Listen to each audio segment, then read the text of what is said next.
Okay guys, mabuhay maligayang pagbabalik sa aking YouTube channel. Bongga na naman, may bagong pasabog sina Jenilyn Mercado at Dennis Trillo, ang mag-asawang Denjen, of course.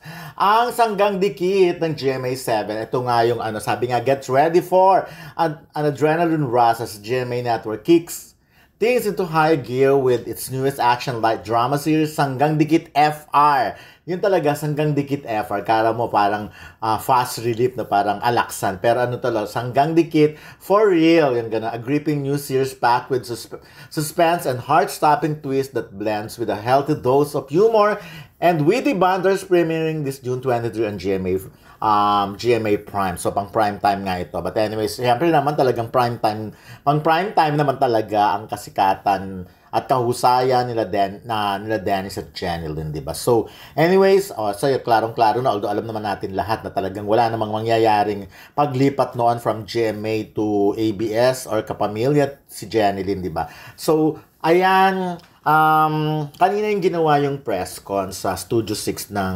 GMA7, sa Studio 6, sa annex yun, yung parang katabing building. So, ayun nga pala, na kanina napuntahan ko rin yung dating building na yung may radio, yung dating studio nila Kuya Gems, yung mga ganon, wala na siya, nakakalungkot, naging parking lot na yun sa GMA7. So, nakakaano lang, parang nagbalik tanaw lang ako. But anyways, ayan, may mga bagong artista ang GMA. So, ito alam ko parang iba yung may mga from Viva Max. No, uso na rin talaga yung mga sexy stars na nilalagay sa teleserye, sa series. Like, ayan, sila Angelica noon. And nakita nyo naman si Ayana, no? Ayana na lang siya ba ngayon? Or Ayana Misola pa rin? Ito talaga, ang ganda-ganda nito si Ayana Misola in person. Kaya lang talaga, napunta siya sa pagpapasexy agad, naghubad agad sa sa Viva Max. So, pero isa to sa parang pinaka promising noon feeling ko talaga. Kaya lang nga, well, anyways, at least nabibigyan siya ng chance. Nakita niyo naman ang ganda, diba? So, nabibigyan siya ng chance at magaling tong umarte. And of course, ayan, nakikita na natin yung mga artista like si Shernan, of course. So, iba syempre, hindi ko kilala. Ang dami kasing cast. Ito talaga yung press ko na ang dami-daming cast. Malilito ka kung sino uunahin mong interview. And actually, sa stage nga kasi, hindi sila nagkasya. So, yung iba sa baba na lang. Ito si Mars, I'm sure marami na nakakakilala dito. Social media influencer. Sila siya si Marcy, eto naman si Abdul. Di ba partner sila, Abdul and Marcy? So nakaka-aliw yung tandem nila. But anyways, ayan, so pag-imagine mo kung gaano karami yung cast kanina. Eto nakakatuwa kasi di ba, ganun na itsura, pero grabe,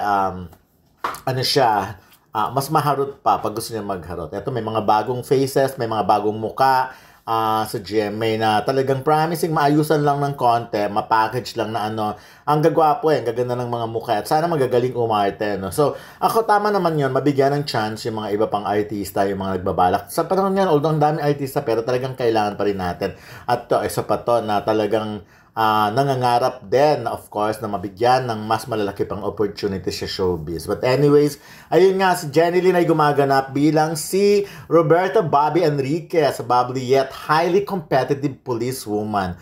Ito si Kel Rodriguez yan. Anyway, alongside her is Dennis, who plays the roles of Antonio Tonyo Guerrero, a skilled policeman who loves to improvise when it comes to solving crimes but burdened by personal losses. Bobby and Tonya are brought together when a high-profile murder happens involving people who are very close to them.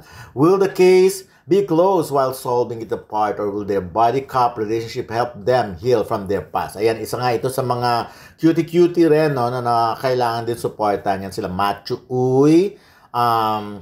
Maraming promising ngayon sa...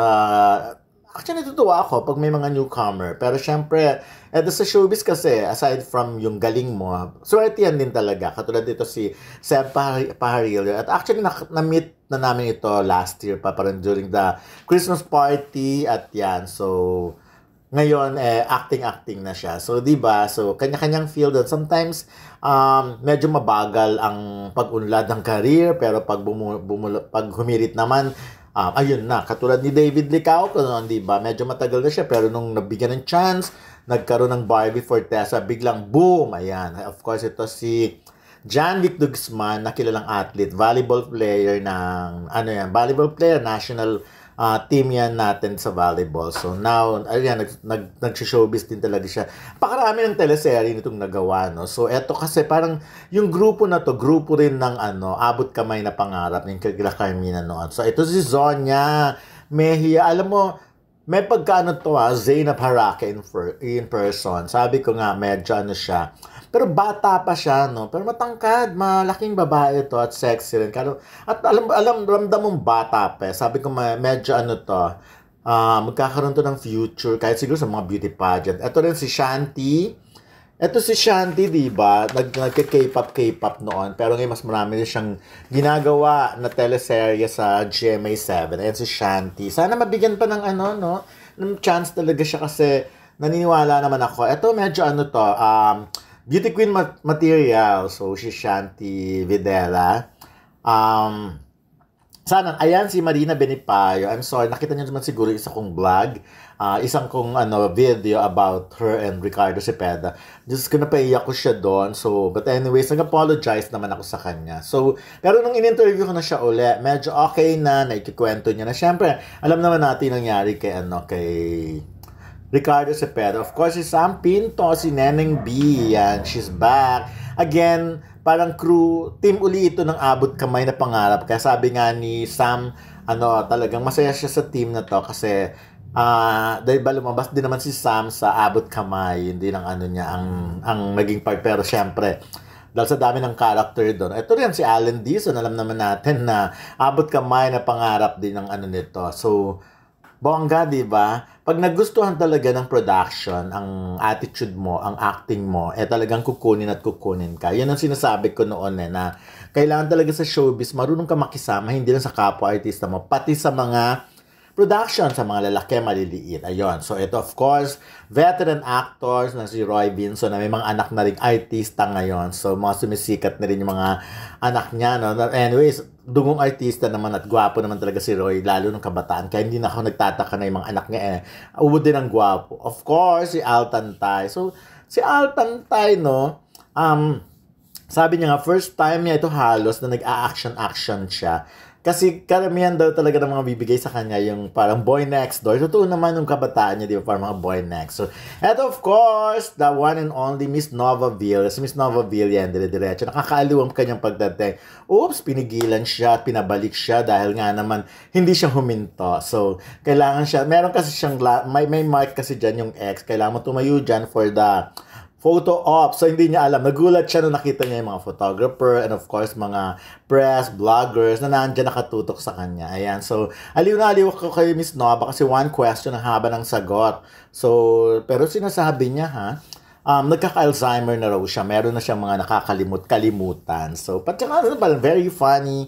Masarap pa rin. Masarap siyang kasama. Masarap kausap. At ka-close niya halos lahat din ng mga nasa cast. Kasi, very sweet nga siya. Nakita niyo naman, di ba? Novaville.